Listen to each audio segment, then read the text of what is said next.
Kita lihat. Aku berusia 15 tahun saat pertama kali bertemu Bobby. Dan Bobby saat itu sudah mendekati usia 29 tahun. Kami dipasangkan dalam sebuah iklan, berperan sebagai sepasang kekasih. Padahal seharusnya aku tidak ada di sana. Panggilan casting itu khusus untuk model dewasa. Manajerku tahu, tapi dia mengangkat bahu. Seperti itu bukan masalah, Kamu tulis saja 21. Mau kerjaannya atau tidak? katanya. Seolah berbohong soal umur hanyalah hal biasa dalam dunia ini. Aku ragu sejenak, lalu mengambil spidol, menuliskan 21 di papan casting. Dan aku pun mendapat pekerjaan itu. Itu bukan pertama kalinya aku melihat Bobby. Kami pernah berpapasan di iklan lain sebelumnya. Aku masih ingat tindik tepat di bawah bibir bawahnya, anting di kedua telinga yang menangkap cahaya saat ia bergerak, rantai tebal di lehernya yang lebih mirip kalung anjing daripada perhiasan. Ia memakai celana kargo bermotif kamuflase dengan satu rantai lagi menjuntai dari belt loop. Tetapi di kakinya hanya ada sandal jepit tipis.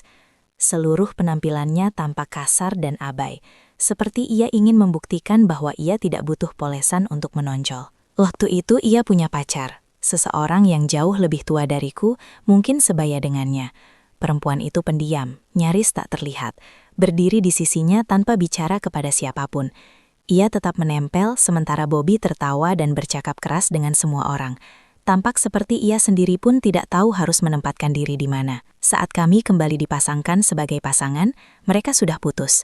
Aku tidak pernah tahu cerita lengkapnya, hanya bahwa mereka tidak lagi bersama. Ia tidak tampak patah hati, ia terlihat siap, seperti sudah lama move on. Belakangan, ketika ia bercerita tentang perempuan itu, caranya memalukan. Bau badannya parah sekali. Ia tertawa di lokasi, cukup keras untuk didengar semua orang. Benar-benar menjijikan. Aku sampai harus bernafas lewat mulut supaya bertahan. Orang-orang tertawa, aku ikut tersenyum. Tetapi di dalam hati aku bertanya, bukankah dia dulu menyukainya? Kenapa ia berkata begitu dan kenapa di depan begitu banyak orang? Ada sesuatu dari ucapannya yang menempel di kepalaku. Lucu karena cara ia menyajikannya, tetapi tetap kejam. Ia juga sering bercerita hal-hal lain, cerita yang membuat dirinya tampak pahlawan dan orang lain jadi penjahat. Itulah polanya. Meski saat itu aku belum tahu. Ia selalu bicara tinggi tentang dirinya, dan entah bagaimana orang-orang mempercayainya. Di lokasi syuting, Bobby magnetis. Suaranya besar, percaya diri, tipe laki yang harus menjadi pusat perhatian. Ia selalu membawa gitar, bukan karena ia mencintai permainannya, melainkan karena itu membuatnya tampak bagus. Gitar itu sama banyaknya properti seperti instrumen. Ia bercanda dengan bagian lampu, menggoda penata rias, mengobrol dengan tim wardrobe seperti kawan lama. Ia ingin semua mata tertuju padanya, dan memang begitu. Begitu pula aku. Ia mulai mengirimiku pesan-pesan lucu ketika kami masih syuting. Awalnya hanya komentar konyol tentang orang-orang di set, gurauan kecil di belakang mereka untuk memancing tawa. Tetapi aku tahu apa maksudnya. Ia menyukaiku, dan ia tidak menutupinya. Aku akui aku juga tertarik. Ia tampak dewasa, menawan, dan di mataku yang 15 tahun, ia seperti cowok paling populer di sekolah. Hanya saja lebih tua, lebih keras, lebih lucu. Malam itu adeganku berlangsung sampai keesokan pagi, sedangkan bagiannya sudah selesai sejak malam sebelumnya. Namun ia tetap tinggal di set, menungguku sampai selesai. Aku tidak benar-benar mengerti kenapa ia melakukan itu. Karena kalau aku, setelah bekerja sejak pagi, aku pasti langsung pulang. Tetapi rasanya menyenangkan tidak sendirian, seolah ada teman yang menemaniku melewati jam-jam panjang. Usai syuting, ia menawarkan untuk mengantar kami pulang. Saat itu kami belum punya mobil, dan meski sempat ragu, ia bersikeras sambil tersenyum. Tidak apa-apa, Katanya, terlihat tidak berbahaya, kami pun naik. Sepanjang perjalanan, ia begitu menawan tanpa usaha. Melontarkan lelucon kepada mamaku, membuat adikku Jeremy tertawa di kursi belakang. Bertingkah seolah sudah lama mengenal kami. Itu melucuti kewaspadaan. Tidak menyeramkan, belum. Hanya terasa mudah, akrab. Seperti ia memang pantas berada di sana. Seperti ia sudah menemukan jalan masuk. Dan aku bahkan tidak sadar pintunya sudah terbuka. Sejak hari itu, ia sering muncul di rumah kami. Berkata kebetulan sedang di sekitar situ, padahal rumahnya lebih dari 1 jam jauhnya. Kami percaya, ia mengirim pesan terus-menerus, bertanya tentang hidupku. Berkata ia merindukanku, juga merindukan keluargaku. Ia berkata, Kemurnianmu itu langka. Kamu itu langka. Kamu tidak seperti gadis-gadis liar di luar sana. Aku mempercayainya. Tidak ada anak laki-laki yang pernah berkata begitu padaku. Yang kutemui sebelumnya hanya peduli soal ciuman, tergesa masuk ke sesuatu tanpa benar-benar melihatku. Tetapi Bobby memandangku seolah ada yang lebih. Seolah siapa diriku penting. Di matanya aku bukan sekadar gadis lain.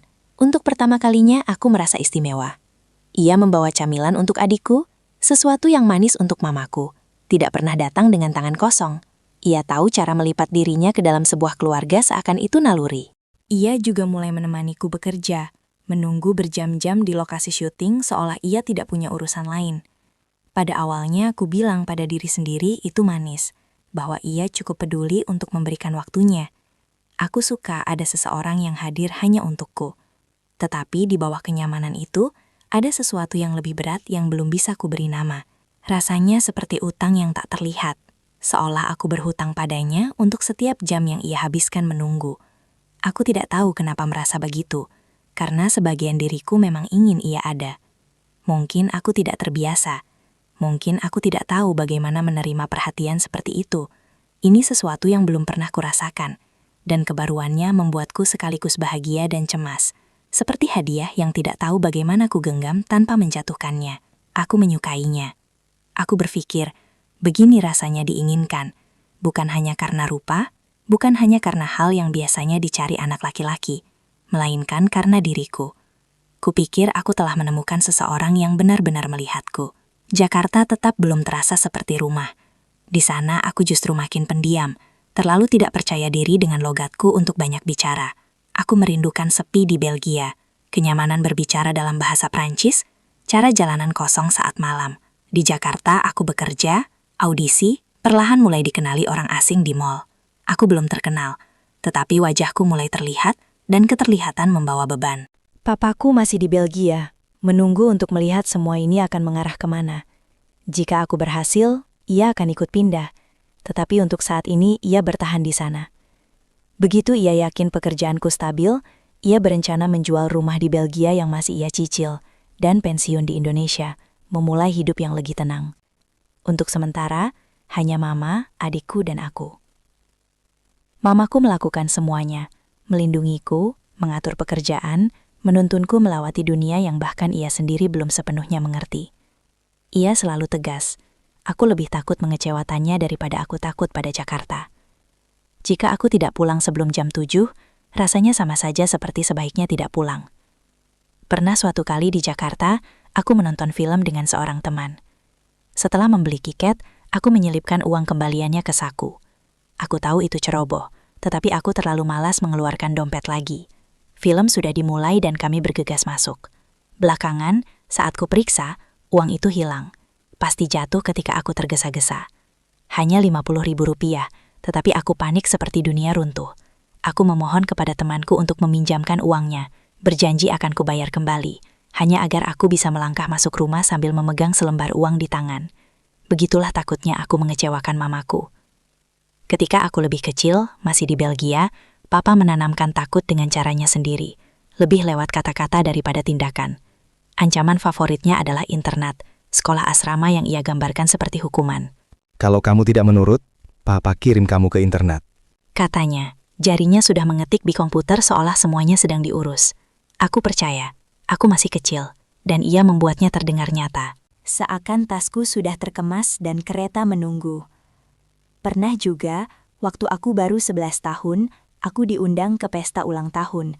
Sebelum berangkat, ia menatapku dan berkata, Kalau Papa tahu kamu pakai narkoba, kamu akan mengalami sesuatu yang menakutkan, sesuatu yang akan mengubah hidupmu selamanya. Kamu akan lihat. Aku bahkan tidak tahu seperti apa rupa narkoba. Kami hanya akan minum Fanta dan makan kue. Tetapi caranya bicara, tenang dan pasti, membuatku meragukan diri sendiri. Mungkin aku buruk dan belum menyadarinya. Di pesta itu, ia menelpon rumah. Ibu temanku tampak tidak nyaman saat menyerahkan telepon padaku. Suaranya masih mengancam. Kamu hati-hati, Papa peringatkan kamu. Katanya, aku malu sekali. Orang-orang di sekitarku menatap dengan cemas. Itu salah satu dari sedikit momen ketika aku mencoba merasa seperti remaja normal, menyatu dengan anak-anak lain. Dan bahkan di sana pun papaku menemukan cara untuk menandai aku sebagai berbeda. Aku tersenyum kikuk, berpura-pura tidak apa-apa. Tetapi di dalam aku merasa terbuka tanpa pelindung. Aku bukan takut dikirim pergi. Aku takut ia sungguh percaya aku tidak bisa dipercaya. Bahwa ia tidak melihat siapa aku, hanya melihat pantulan dirinya yang lebih muda.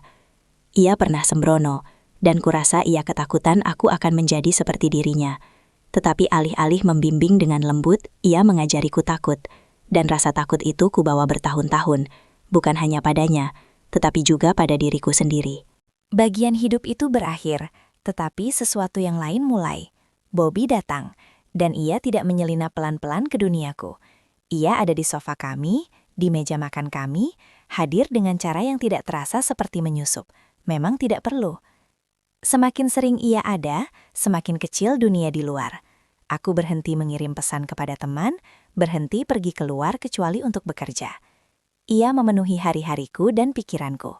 Itu tidak terasa seperti kendali, itu terasa seperti cinta. Meski aku tidak tahu seharusnya cinta terasa bagaimana. Beberapa minggu kemudian, ia memintaku menjadi pacarnya. Itu terjadi di bioskop, hanya kami berdua. Filmnya Drag Me to Hell, salah satu yang paling menakutkan yang pernah kutonton. AC menyemburkan hawa dingin yang membekukan ruangan, dan aku duduk kaku di kursi, lengan rapat di sisi tubuh. Aku bisa merasakan ia mencuri pandang dari balik gelap, menunggu aku menoleh, tetapi mataku tetap ke layar. Adegan-adegannya menakutkan, namun begitu pula kenyataan bahwa ia duduk di sebelahku, menunggu momen yang tepat. Kepalaku penuh pertanyaan yang tak bisa kujawab. Apakah aku siap? Apakah ini salah? Ia hampir 30, aku 15. Bagaimana kalau ia mengharapkan lebih dari yang bisa kuberi? Rasa takut dari film bercampur dengan gelisah di dadaku, sampai aku tidak tahu mana yang membuat jantungku berdegup lebih kencang. Ketika kredit bergulir dan layar dipenuhi nama, aku masih tidak berani menoleh. Aku menatap lurus, seolah huruf-huruf putih itu bisa melindungiku. Lalu, pelan tetapi tegas, ia meraih dan memutar wajahku. Sebelum aku sempat bereaksi, ia menciumku. Dan kemudian, dengan matanya menatapku, ia bertanya lembut. Kamu mau jadi pacarku? Aku ragu. Ia jauh lebih tua. Aku bertanya-tanya, apakah aku bisa mengimbangi? Apakah aku sedang membuat kesalahan? Bagaimana mungkin aku berkata tidak, setelah lebih dari sebulan memberinya harapan? Setelah melihatnya terus-menerus, bahkan ketika ia yang mengundang dirinya sendiri. Lalu ia tersenyum, menyentuh tanganku dan menunggu. Aku berkata ya, pelan. Bahkan aku sendiri tidak yakin aku bersungguh-sungguh. Lalu pelan-pelan, aku menyampaikan batasanku. Kalau kamu mau lebih dari sekadar ciuman, aku tidak bisa. Aku ingin menunggu sampai menikah, seperti Mama.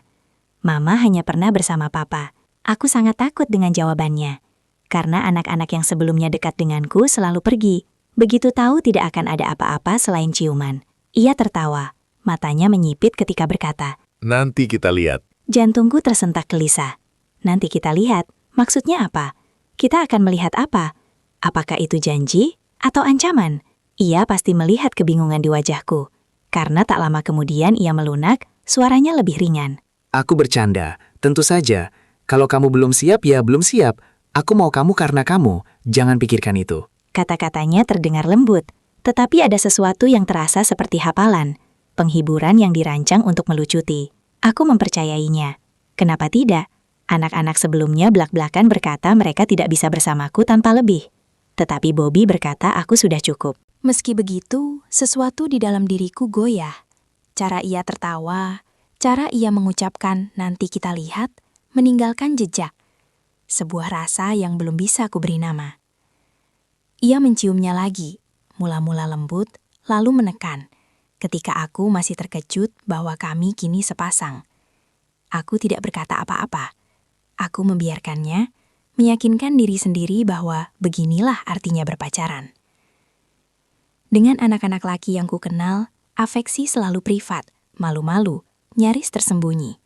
Bersama Bobby tidak ada keraguan-raguan, tidak ada jeda. Rasanya tidak lazim, hampir terlalu berani, dan aku masih mencoba mengerti apakah memang beginilah rasanya bersama seseorang yang jauh lebih tua. Aku keluar dari bioskop itu dengan jantung berdebar, bukan karena filmnya, melainkan karena pikiran bahwa Mungkin aku seharusnya tidak berkata ya.